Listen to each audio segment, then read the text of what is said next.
just look at it. If you want me to just do the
Welcome, everyone, to the work session for the Aspen City Council. It is June 15th, Monday. The month is half over. Hope everyone's well. I need to let everyone know that our Granicus system is down right now. You cannot watch on the city's Granicus system, but you can watch this on YouTube or Grassroots TV. So those are the two ways to tune in if you're not here in person. And we're going to have two topics today, the Early Childhood Education Council Goal Follow-Up, as well as the Clean River Program Urban Runoff Management Plan Update. So we're going to dig right into those in just a minute, but I wanted to announce two other non-city activities that people may want to take advantage of this week. On Thursday, June 18th, the Summer Spectacular up at the Senior Center is happening from 10 to 2 p.m. There will be food, taste some of their great kitchen preparations, and some swag and some information and ways to help seniors in this community. So that's up at the Pickens County Senior Center. And then tomorrow, the Aspen Historical Society is having a super presentation at their museum, Tuesday, June 16th. The new exhibit is Aspen in Excess, the 80s, small town, global hotspot. So that'll be really fun for the opening show at the Aspen Historical Society tomorrow, starting from 4 to 6 p.m. Thank you very much, and we will now go into our early childhood presentation. Thank you. Thank you, Mayor. Hello, everyone. Good to see you this evening. I'm Megan Monahan, and Nancy Nichols is with us virtually. We're the co-managers of Kids First.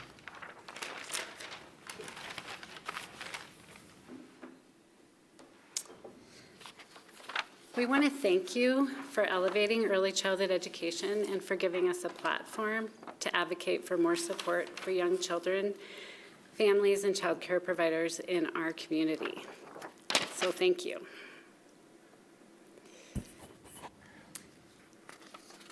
Oops, it went one too far. I was going to say that might have been the February slide from that meeting in February. Am I sharing the wrong? Yep, I am sharing the wrong presentation. So bear with me, please. Okay, we'll give you a few minutes. Sorry.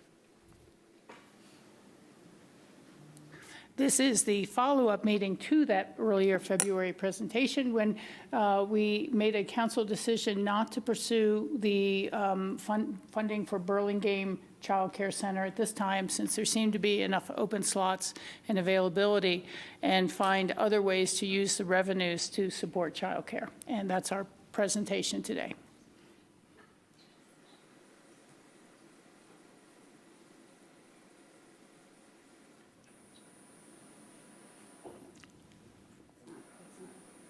Thank you for using subtitles.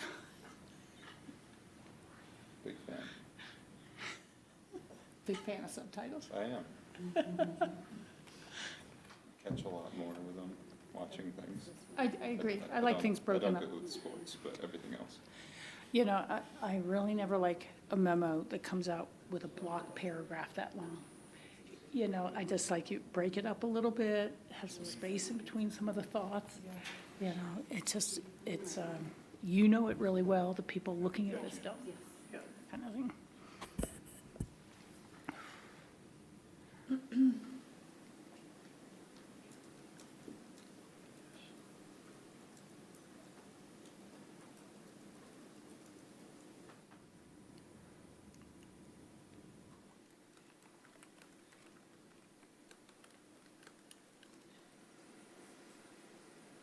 Yay, Justin. Yeah, okay. June 15th. There we go. That looks a little better. Thanks so much for noticing, Rachel. I was like, I'm kind of confused here. Yeah, no, I saw the date on the last one and I wasn't sure. Thank you. Well, Here we go. here we go. I'm Megan Monahan, co-manager of Kids First with Nancy Nichols, who is with us virtually. Okay. You're aware of our mission, and we're really happy to be here with you to advocate for more support for children, families, and child care providers in Pickens County.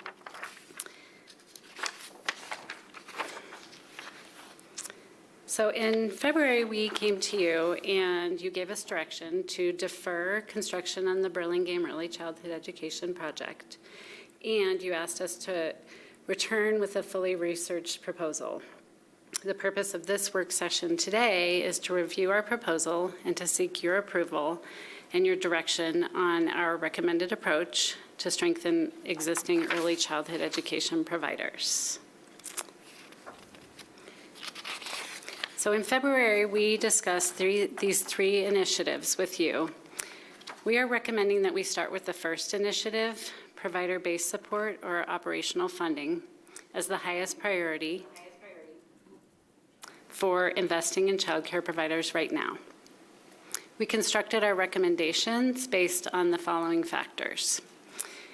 Interviews we conducted with providers, the potential for immediate and positive impact on schools and children and families, the ease of implementation, the number of partners required for execution, and also the short ramp-up time to deliver the funds. The first initiative rose to the top to support a resilient childcare ecosystem that meets our community needs while maintaining fiscal prudence.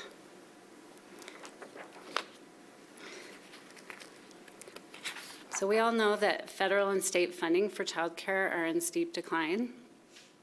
We have a reserve fund for times like these.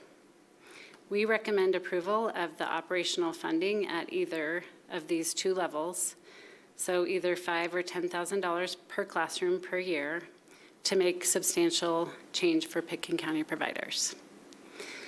So now we're going to look at how we came to this conclusion.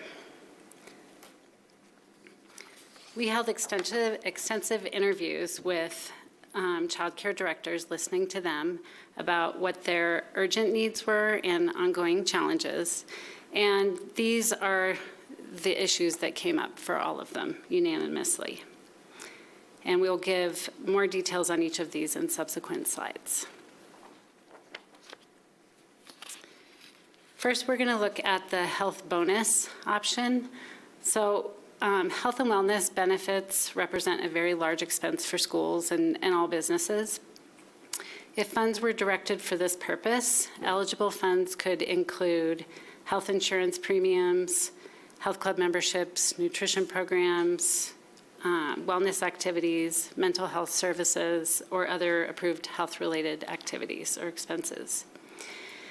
As you can see on this slide, this could be set up for the school to disperse to staff as a flat rate at $1,000 a year, $100 a year, or sorry, $100 a month, or $50 a month per educator.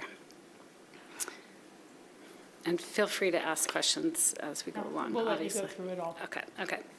The next option is to fund professional development or seat time. Kids First already provides professional development grants to child care providers, up to 3 college-level classes per teacher per year. We also fund pretty much any professional development any teacher wants to do, any training on a reimbursable basis to the programs. But teachers often can't complete professional development during the school day. So they're expected to do this after hours or on their own time. Many programs also can't require this without paying staff for their additional time, and many programs can't afford to do that. This option would compensate early childhood educators for participating in professional learning outside of their regular work hours, supporting child care programs, and really encouraging that ongoing learning and professional growth in the early childhood education field, which is something we're really trying to promote. Curriculum and training funding would provide child care programs with resources that would strengthen and support their curriculum implementation and the overall quality of care. Funding could support materials, staff development, coaching, ongoing curriculum, and other resources that enhance the learning experience for children and families. So the recommendation is to provide funding up to $10,000 per program for curriculum-related staff training and coaching. So that would be a one-time funding. And then up to $5,000 a year per program to maintain and replenish curriculum materials, which are really expensive, and there's also all these online parts of them that are very expensive. So that would be for an estimated total annual cost of $180,000. So we've presented a few options to you, and the simplest approach is really to provide open-ended funding, allowing child care directors and their boards to decide how to best use it, with required reporting and to ensure accountability, of course.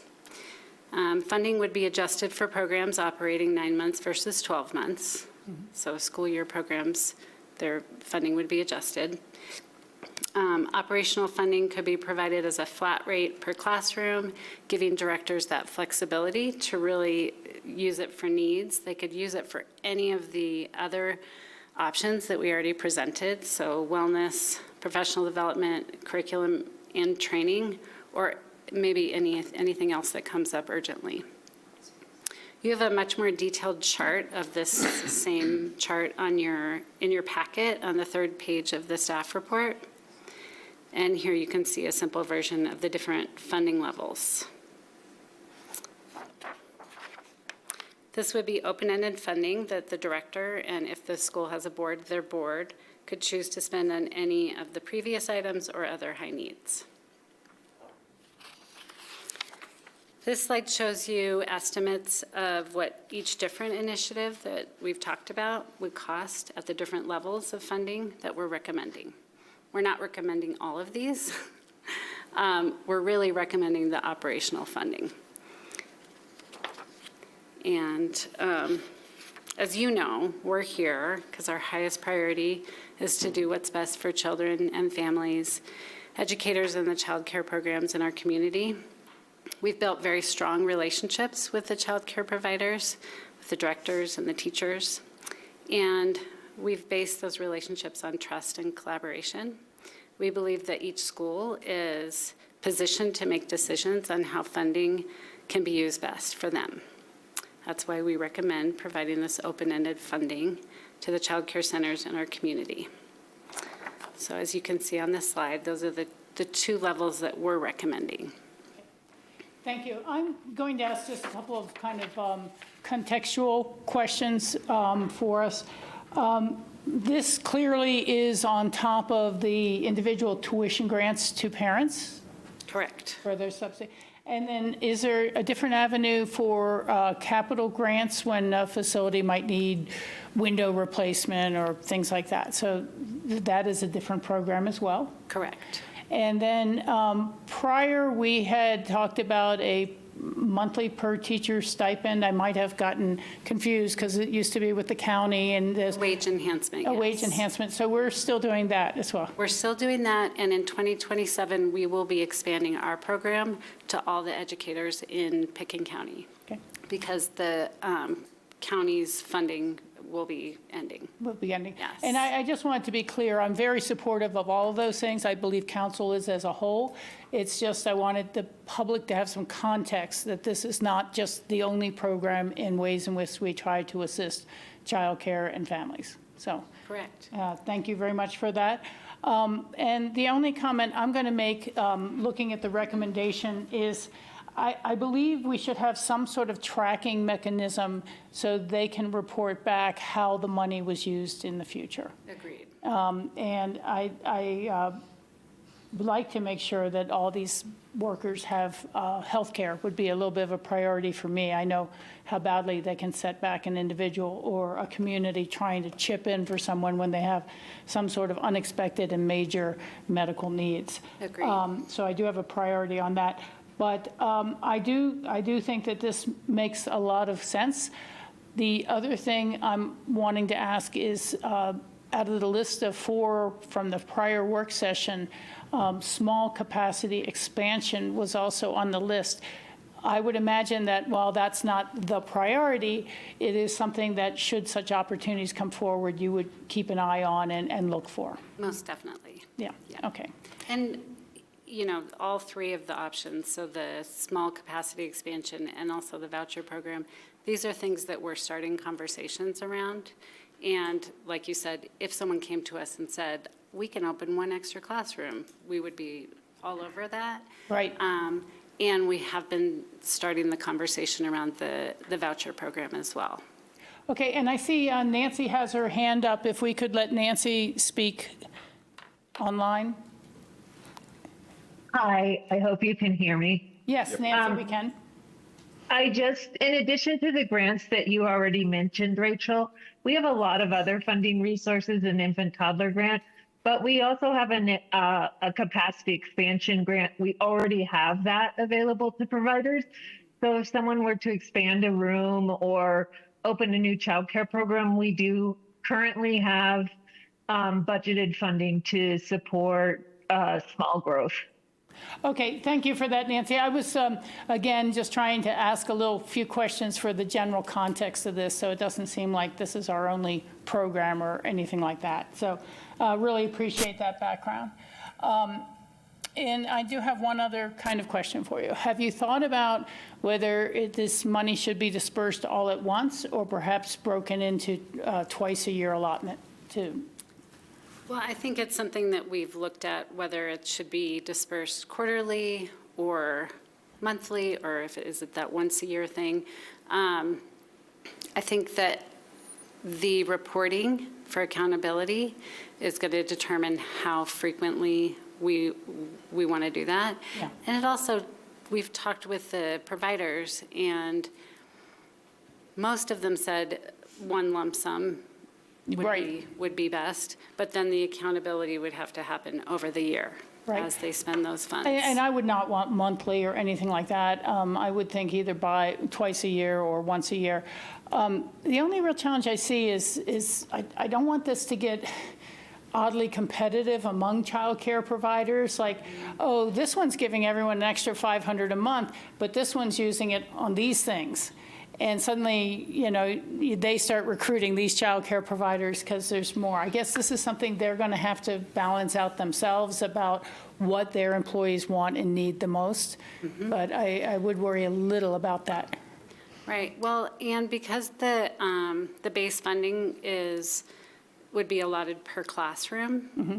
Mm-hmm. It's not as if one program is going to get that much more money. It will be scaled to the size of their staff, exactly. And one of the reasons, because you were talking about health insurance being so important, one of the reasons we didn't focus solely on that is because some providers already offer that to their staff. Right, or their husband or their wife has it. And correct. Okay. So this base funding would really allow the providers to decide, and we would meet with them and we would want to talk with them about, what ideas do you have? Where are you going to put this money? And then we'd have to track it, how it has been used, so. Correct. Okay, that's all my big questions. John, you have your hand up? Yeah, I had a quick question. I want to support child care in any way I can. I think it's super important, especially to our young growing families here. And our young families are struggling enough right now with housing and the rising cost of gas and groceries. And then we talk about our local school district facing decreasing enrollment. These are really concerns. I think we should be doing everything we can to help young families adjust somewhere, help them to meet what they need with all these other problems that are going on. Will any of these suggestions lower the financial burden on young families or at least stabilize the cost for them? Well, not specifically, but I know some of the directors that we talked to mentioned that they would like to bolster their internal scholarship programs for families, because Kids First has our financial aid tuition assistance, and most schools have their own scholarship program as well. Okay. So some of the schools talked about that. Mm-hmm. I think you remember that the program was expanded. Right. Okay. No, that's great news. Thanks. Christine? Yes, thank you. This is exciting. I have a question. Is this proposed in perpetuity as right now? Yes.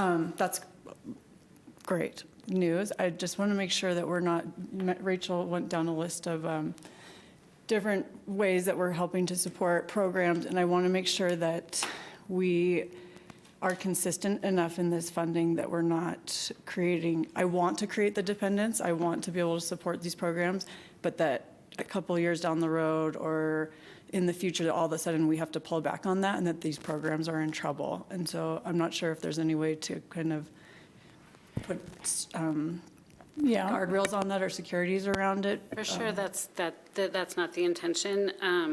I think Nancy calculated if we used the reserves just for the operational funding and we had no other funding coming in, which we do, it would last for about 24 years without replenishment. So there will be replenishment. There is replenishment with the tax. Yeah. So the idea is this is ongoing.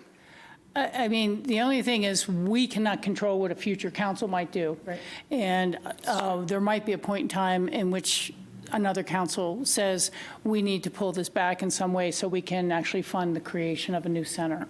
I mean, that's about the only thing I can see that would jump in, that would be so significant that the program would have to be looked at all differently. But it's a great question. But we're I still asked that keeping same our thing. reserves. What are we receiving annually about on the sales tax? Nancy, are we at about 4.2 million?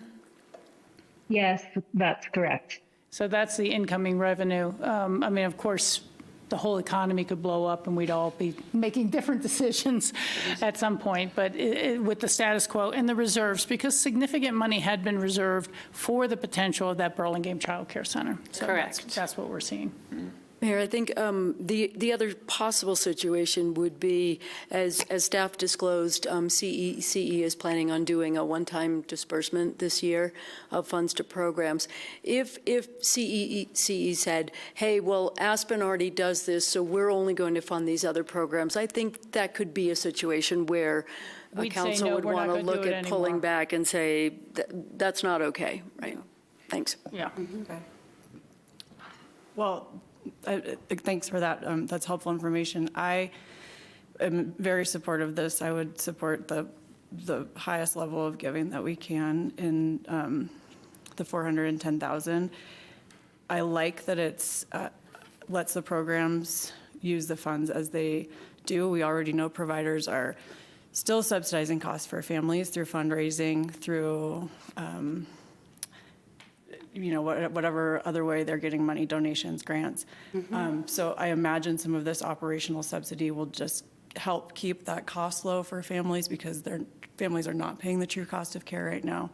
And I think this goes a long way towards doing that, or at least a little bit of the way towards doing that. And I'll just put the plug in here, free and subsidized childcare is not a fringe idea anymore. We're seeing it adopted around the country. It was something that the New York mayor ran on. New Mexico just became the first state to institute it. And so I think that anything we can do to continue to be a leader in this industry and in our own community is, I'm one of the biggest supporters to do it. So I'm happy that you're here presenting this. Thank you. Very good. Sam? Yeah, also happy about it. I just wanted to ask, has the Kids First Board had a chance to weigh in on all these questions? So the last meeting we had with them was April, and we did let them know, where we were going with this. And they were supportive. They didn't give a specific answer to the range of dollar amounts, or did they? No, I think they really believe that's up to you all. They did. Okay. Yeah. And then with that, you as directors, and maybe even the Kids First Board, talked about opportunity cost with this money and decided amongst yourselves that this was the best use of it, that there's not a better use for it? Yeah, we did a lot of research, and this is the decision we came to with, really, it wasn't just us. It was listening to the child care providers. Well, then that's all I need to know. I'm very supportive as long as you have the funds, and it sounds like you do, and you believe in the opportunity cost of this, that this is the best move going forward. So I'd support the highest amount as well. And me too. So there you have your answer. I think you're okay with that level 2, John. Yep. The issue is settled. I think it would be good to get back to us about what the tracking will be. I mean, I just really, You know, I don't have any fear, but I've seen bad examples in other communities on other issues where it's like, oh, suddenly the director just took a 3-week vacation to Paris, you know, and that's where it went. So I think as long as we're tracking it and as long as there's a fiscal responsibility there, it sounds absolutely like the right thing to do. Thank you. Yeah, I think we can create some guardrails as well. Yeah. I mean, that it's not going to vacations and that kind of thing, of course, but yeah, thank you so much. And Megan, that'll be implemented in the 2027 budget, so you'll see a supplemental, and they can include in their plans for their tracking. Okay, and so we're not going to be able to deploy any of this any sooner than the 2027 budget? That's not the plan right now. We can look at a fall supplemental if council wants that to be done earlier. I think it'd be great to help people set up for the winter season if we can take a look at that. It doesn't have to be July, but it could, let's not wait till 2027. Okay, Good idea. thank you. Thank you. Great idea. Thank you. Thanks. Thanks a lot. Thanks, Megan. Thank you. All right, we have one other big item on our agenda tonight, and that is going to be stormwater and the management of that. So we are taking care of our community and taking care of our healthy rivers and streams. Could use some stormwater. Pardon? We could use some stormwater. Yeah, we could use a lot of stormwater. That's what we're doing today. I saw the San Diego's desalinization plan is so successful, they're selling water to other municipalities, so they don't have to draw as much out of the Colorado. You know, it's interesting just because the question has always become, where do you put the salt? Good question. And actually, Sylvan and I drove right by it when we were in Southern California at Yeah. schools. It's right. That's always been the big question, is where do you put all the salt and other debris that comes out of it? But, Brine shrimp. Brine shrimp. okay, so welcome everyone. We are now going to be discussing our Clean River Program, Urban Runoff Management Plan update. We discussed this, I think back in February or so, and talked about some of the concerns, and we'll see what we've got coming out of it. Thank you, Mayor and City Council. As the Mayor said, we're discussing the Urban Runoff Management Plan update, specifically the thresholds. As part of this, my name is Tricia Aragon, first of all, city engineer, and I'll have the team introduce themselves. Hi, I'm Kyla Smits, and I'm a program or project manager with the engineering department. Thank you. And I'm PJ Murray, and I'm the Clean River Program Manager and Stormwater Manager. Additionally, we have Drake Ludwig in the audience, and we have Andrew Earls online. Both are from Wrightwater Engineers. They are the consultants that were on the team also. Thank you. Thank you for being online with us. We appreciate that.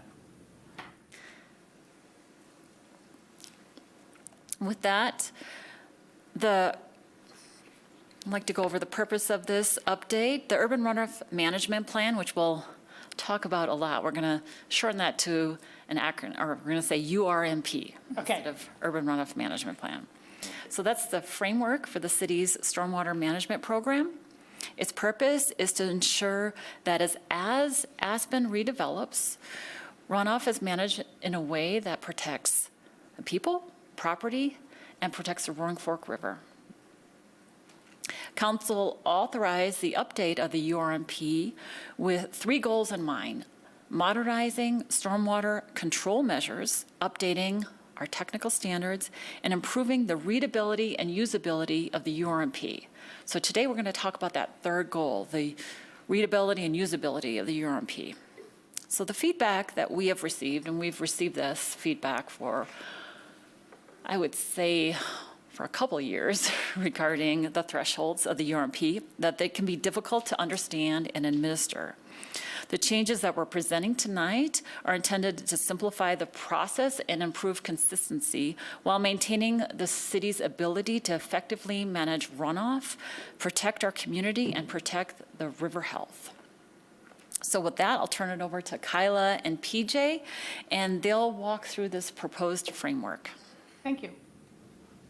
So I want to kind of dive into how our existing threshold framework works. Currently, it relies on multiple documents to administer and walk through. It uses percentage-based calculations when determining project impact and therefore requirements. We also separate currently requirements by project type. So new construction versus additions versus remodel are all separated out. And it makes it more difficult to apply our requirements to mixed scope projects that involve multiple of those categories, and often results in inconsistent interpretation by applicants. And it requires staff time to help them submit the right documents, and it leads to multiple decision points and creates unnecessary complexity within our system. As part of our work with our consultants to work on the readability and usability, we tried to put our existing framework into a flow chart, which you don't even need to try and follow every decision point. That's kind of the point of showing this, is that it's a challenge to try and administer the program as is. The key takeaway isn't those individual decision points, but the complexity, multiple calculations, multiple thresholds, arrows going every which way. And this was even a small attempt to simplify by creating this visual. And we are hoping that this proposed update really shows how we're simplifying the program and the administering of it without changing the intent or the impact. This proposed simplified approach addresses a couple of key things. It's changing from percentage-based thresholds, which can unevenly apply to projects based on their square footage, to a straight gross square footage threshold. We're also reducing the number of overall review categories that we have to make it simpler for applicants to determine where they lie. We're also bringing those thresholds into alignment with other review agencies without changing the number or impact to projects. And we're also going to be reducing those multiple decision matrix documents down to a single flow chart. Oop, skipped twice. I hit multiple buttons. There we go. So to kind of dive into our revised review categories, we're trying to eliminate a level within levels scenario and alter all of these review categories to those gross square footage. So as project impact increases, our engineering requirements increase, which is consistent with how we currently apply it. Our categories would be no engineering development review, which is in a sense not even a category, since it wouldn't require stormwater requirements at all for any project that impacts less than 400 square feet. Minor projects would fall, a minor engineering review would be for medium impact projects, and then for major engineering review, it would be for projects that disturb greater than 1,000 square feet of exterior area, which is our current threshold as is. And then it would also be for projects that disturb greater than 2,000 square feet of interior building work area, which changes that percentage to a square footage metric.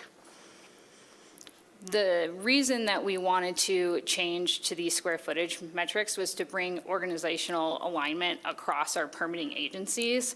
Our current engineering programs that we already administer are all square footage based. That's our construction management plan and our construction and demolition debris program, which was recently enacted. And both of those have major implications when you hit that 2,000 square feet of work area. You have to do a custom CMP. You have to do our recycling program through our construction and demolition debris program. And so bringing the stormwater program into alignment helps simplify the engineering impact across our department with multiple review agencies. We are also altering our definition to be in line with other agencies like the building department. And with our engineering that all use building work area, we were the sole ones who used a level 2 alteration term, and so that also confused applicants. And finally, this brings us in line with existing permitting thresholds that already involve exterior disturbance, like upgrading water and utilities for fire suppression, energy compliance, EV charging, construction and demolition, and wells compliance. All of these aligned thresholds together will help us simplify the permitting process and make it easier for applicants. And I'm gonna pass it over, or no, sorry. All that to say, we've put all of those metrics into one simple flow chart. It's yes and no questions only, and it has a clear flow from top to bottom. And applicants are guided through this flow chart with simple questions that'll make it easy for them to determine their level of engineering review. And as we continue to finalize this threshold framework, we'll work to update our definitions and supporting documents that would be altered slightly with the change in definition of minor and major review, for example.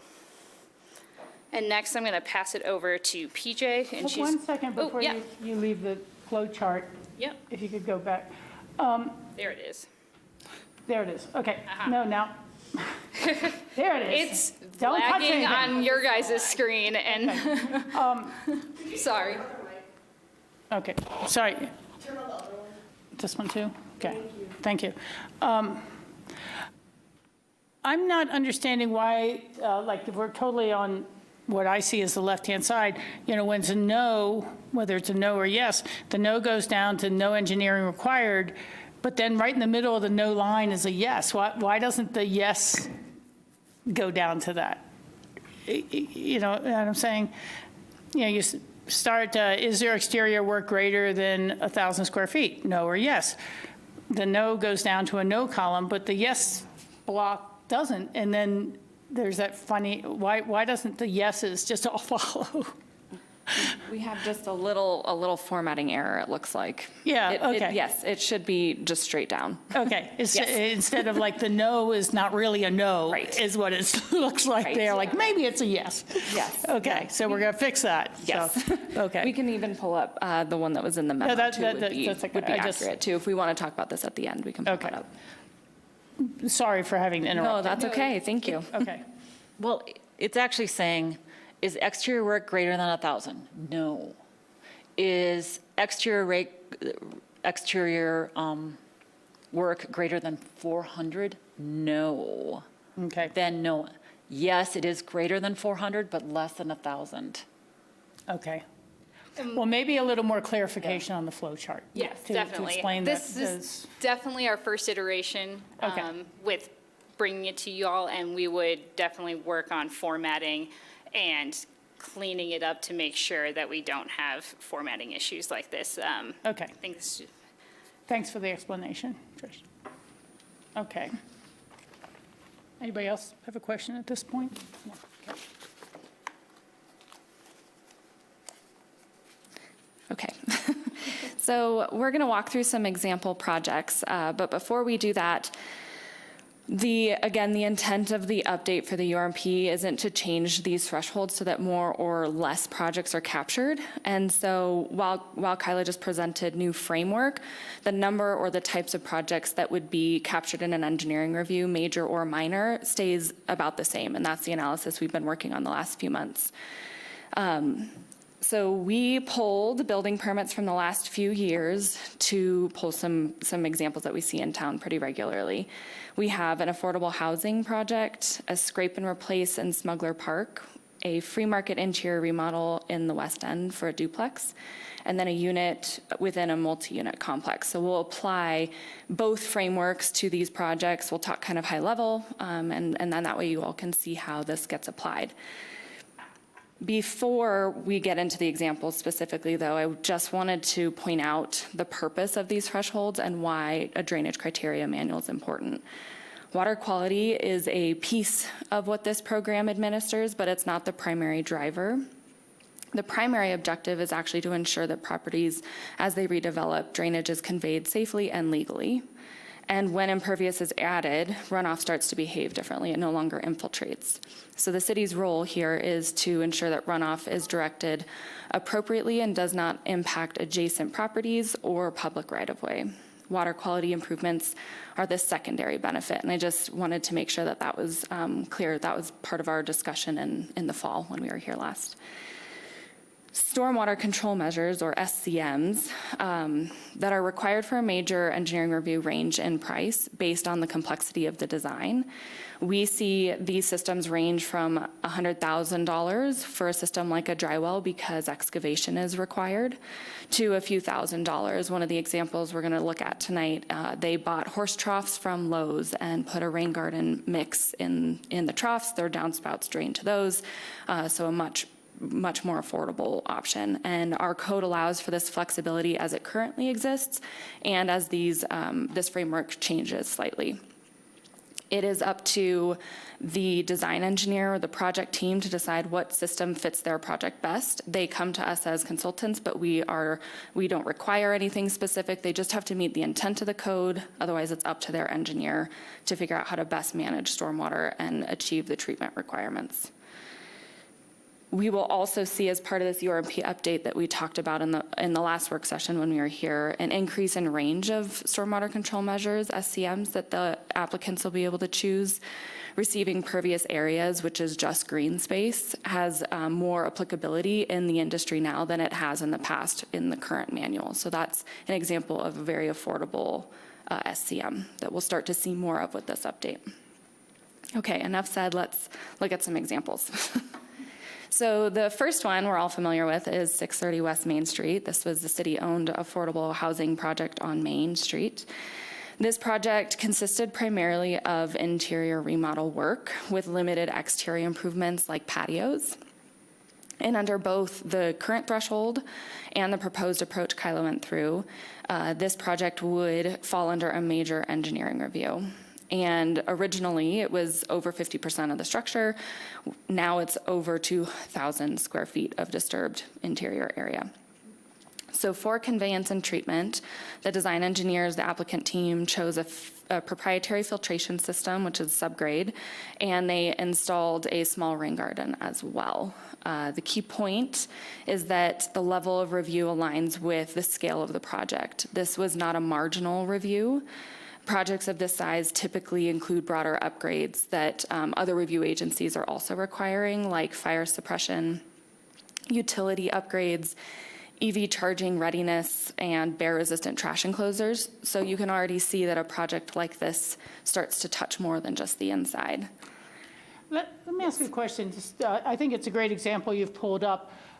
Did we have an independent contractor do the major engineering review? Yes. For this? Yes. For the stormwater that we would need to I put on should it? clarify, the city hired a private civil engineer to design it, but city staff still reviewed the permit. Right. Yes. But the design system was something we paid for externally, similar to another applicant would have to do.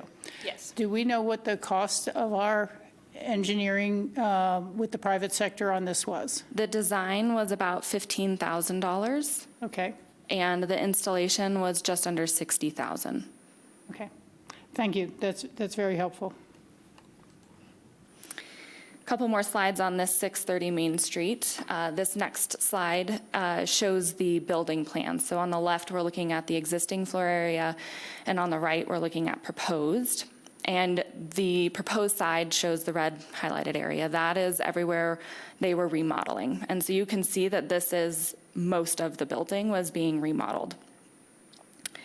And to incrementally bring properties into compliance with drainage requirements and with stormwater treatment, this level of work is considered impactful enough to require compliance with stormwater regulations. And that aligns with requirements, again, of other review agencies. This slide shows what the interior of that building looked like and the magnitude of those interior remodels. So we're talking down to studs and cement. yes, exactly. Walls were being relocated as part of this project.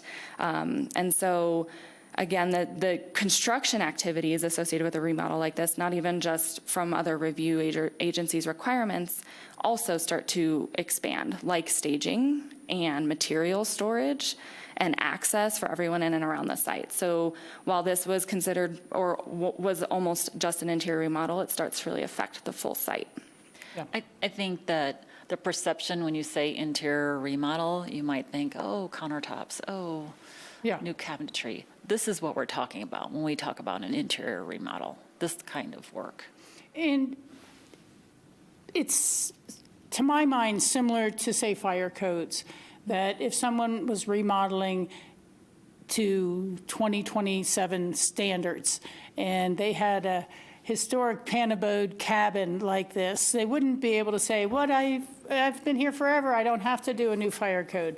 They would have to do it. And so I would imagine that this building never had a stormwater management plan whatsoever.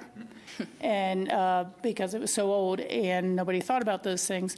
And so this is where older buildings that are not contributing to the solution are in some ways contributing to the problem of excess runoff and flooding neighbors and things like this. And so this is why, even if it's a remodel of a certain magnitude, they now have to comply with this code as well. Is that accurate? Okay. Yeah, please. I just follow want to up. interject off that as far as like, I totally agree. I think the mentality I take from this and what was sort of discussed at the last work session on it was the cost. And I think that was a good example as far as the one who owns the Panabode on Main Street was probably a longtime local who's lived here decades, and now they can't afford to stay in Aspen if they wanted to renovate, and this is just one of those additional costs that contribute to lack of affordability. So that's the lens I'm sort of looking at this through.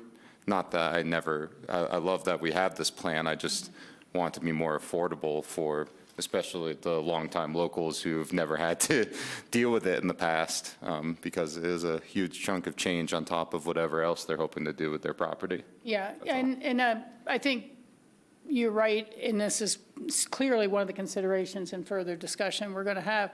I tend to think of more of these properties truly flipping to a totally new ownership as opposed to a longtime local finally deciding they're going to remodel some and being caught. Or are they remodeling at such a level that this would even trigger?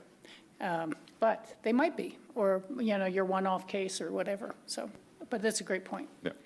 I think the next couple of examples might touch on some of those things too. Before we move on from this slide though, one point I wanted to make is that once a site installs compliant stormwater infrastructure, future remodels don't need to repeat that. Right. So that is very applicable for affordable housing. Think of 802 West Main Street, 488 Castle Creek, 630 West Main, Burlingame, Lumberyard, all of these sites that have come in as a full development have stormwater compliant infrastructure. So if a single unit or even half the units needed to be remodeled, they wouldn't need to redo that storm infrastructure.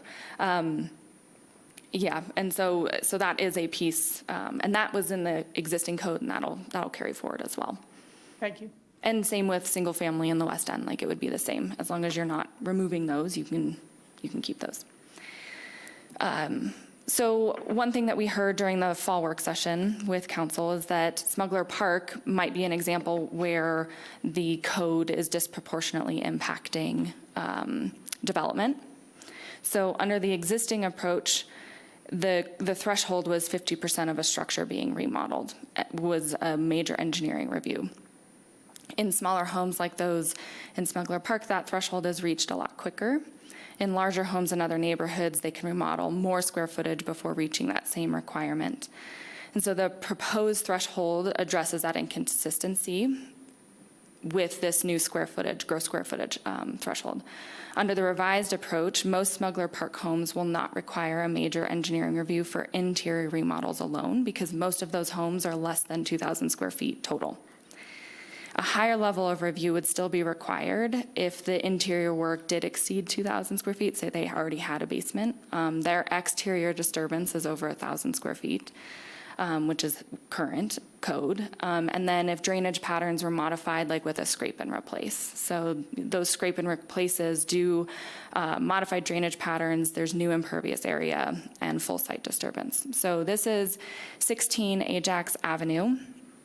This is an example, it's difficult to see, but they are installing the horse troughs, rain gardens at this property. So they found a unique and affordable way to treat their stormwater while meeting the requirements of the code. Let's see if there's anything else. I think that's it for Ajax. Let me ask you a question before you get to the next one, because I think this relates to all the examples. And what I'm wondering, does the calculation that you do of impervious surface, is that then calculated into an amount of rainwater that they must mitigate? And do we do that and give that to that team? And is it like X amount of rain over 2 hours would be Y, and this is how much you must mitigate? Or is that, we just say you have that much square footage, go to an expert and design a system? I mean, do we tell them how much water we believe they need to mitigate to be successful, coming from the amount of surface area that's impervious? The criteria manual outlines that based on impervious area. This is how you're going to calculate how much runoff your site is generating, how much water quality capture volume you need to create. So it's a calculation that's done by the applicant, and it's outlined in the URMP on how to do that. Okay. So there's a specific methodology identified in our manual, and so, everyone uses again, an that. example like this, they're able to take, oh, this is how much water we have to deal with per code, and these horse troughs that are flower beds will take care of that. Exactly. And Okay. in this case, they hired a civil engineer because it was a major level review. A civil engineer has to design it. And I met with the applicant before they brought a civil on board to discuss this as an option. They brought that to their civil, and the civil was able to make that work. Okay. And so this was helping me helping them navigate the code before they brought a civil on board. So they already had an idea of how they were going to try and make it affordable before even hiring a civil engineer. Okay. Yeah, I mean, we heard numbers, and I'm sure on some of the larger homes that maybe it's appropriate at the last meeting that the civil engineer themselves, not the actual implementation, could cost over $100,000. And I think that was, as Sam has pointed out, a bit of the sticking point for people. Yeah, we've, when I've asked some of our civil engineers who engage with the city often from the private sector, and they range, depending on the complexity of the project, anywhere from $5,000 to $25,000 in design costs. A lot of that increases with time and delay and redesign. So you'll often see a project, if they do 3 civil redesigns, it's going to cost them a lot more than if they come in. Ajax never redesigned, and so they were a much cheaper cost because they're not changing their minds and redesigning several times. And then the install is completely dependent on SEM of choice. Okay, thank you. And thanks, my council members, for letting me ask these questions. Trying to sort this out. No, it's helpful to know what questions so we can help answer. Okay, so the next one is 911 West Francis. This is a duplex in the West End, free market. This is an interior remodel only. The disturbed area was taken down to the studs, like you can see, which was similar to 630 West Main Street, but this was about 760 square feet of disturbed area rather than over 2,000. And so that's where this distinction starts to play a role. This was a smaller disturbed area, therefore their stormwater requirement was a minor engineering review, the hardscape drains to green space. So a simpler approach, and that's the level of review aligning with the site impact amount. And there were no significant changes to drainage patterns as part of this project. The last example is 202 Lone Pine. This is a single unit that was redeveloping interior work, and this is an 8-plex unit. So this unit was less than 1,000 square feet, and under both the current threshold and the proposed thresholds, a project like this does not require an engineering review at all. Because the scope of work is limited to an individual unit within this 8-plex, it does not impact the overall site. So we do not require single units to address stormwater for an entire property. That's been the code as it stands, and it will remain. And so all of these examples that we selected from the last few years show how the proposed thresholds function across a range of typical Aspen projects. And the same types of projects will be continued to be captured within the engineering review, similar to these that we've seen today. And really what's changing is the framework is easier to apply, and we've aligned the scale of the project or the impact of the project with the level of engineering review. Thank you. Well, our next steps as we keep working on our URMP update holistically would be to continue to refine this proposed threshold framework, make sure that our definitions and supporting documentation that we would still need all align with this new threshold. We would also continue to work with development services, which focuses on permitting and improving permitting steps to make sure that Salesforce is updated with these new thresholds so we'd have a seamless transition, and we would continue to work with them to make sure that we don't hit any unforeseen bumps before we were to fully update the URMP. We'll also continue to incorporate stakeholder feedback. We are at the point where we have our first 60% draft chapters for some of our technical updates, and these are going to be going out to peer review stakeholder shortly. Okay. And then as we continue in progress, we're going to be updating those submittal checklists. We're going to make sure that we're evaluating our other related policies that are within the URMP. This includes stream margin, floodplain, and our riparian area assessment, and we're going to continue that coordination with consultants and our fellow permitting departments. And depending on the feedback we received today on this proposed threshold framework, we'll come back with a full update of the URMP for council approval and any further code alignment updates as we continue to progress. Okay. And so our question for council today is, does this proposed threshold framework achieve one of our main goals of the update, which is increased readability and usability? Okay. And I will turn it to my council members to weigh in on that. Maybe one last question. Do you believe that this is similar to what other mountain communities are adopting or have already adopted, or to take, I mean, I know every community is unique, and we're a headwaters community. We have a lot of responsibility that way. And I honestly was just out at the Cozy Point Ranch opening, and I looked at all the irrigation and runoff work that they had to do. And they did a lot to protect Brush Creek, which runs through the property. And you know, but they have all of that Brush Creek subdivision emptying out on them, basically, down the hillside. So I do appreciate the seriousness of this. I'm just wondering, are we kind of on par with other communities who have to deal with this, or maybe it's more urban centers, or are we leading? Are we a little further out than others? With Western communities, I would say we're leading, but not. Urban centers? Yes, more? exactly. With your example with Cozy Point, that's in Picken County, their requirements are more, Andrew actually. I'm going to have Andrew answer that question. Go ahead, Andrew. Well, I think you were starting to give a great answer, so I'm sorry to interrupt that, but I might as well say something so I'm valuable on the meeting. This is Andrew who? Can you introduce But, you know, I agree with what you were saying. Andrew, can you Yes. wait just a second? So this is Andrew Earls from Whitewater Engineers, and he's part of the consulting team on this. Okay, thank you. Go ahead, Andrew. Thank you. And you know, my perspective is that I work on a lot of criteria manuals around Colorado and around the U.S. So I would agree with what I think it was Tricia was saying, which is that I do think you're leading in terms of what most Western Slope communities are doing right now. And I think that's really been the case since I started working for Aspen.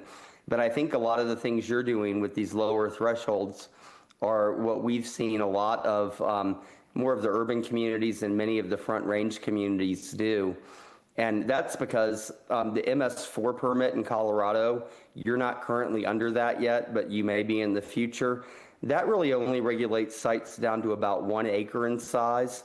And most of the local governments that I work with on criteria these days, especially ones where most of your development is redevelopment, realize that if you don't do something about the smaller sites, that your rivers, will basically die a death by 1,000 paper cuts, right?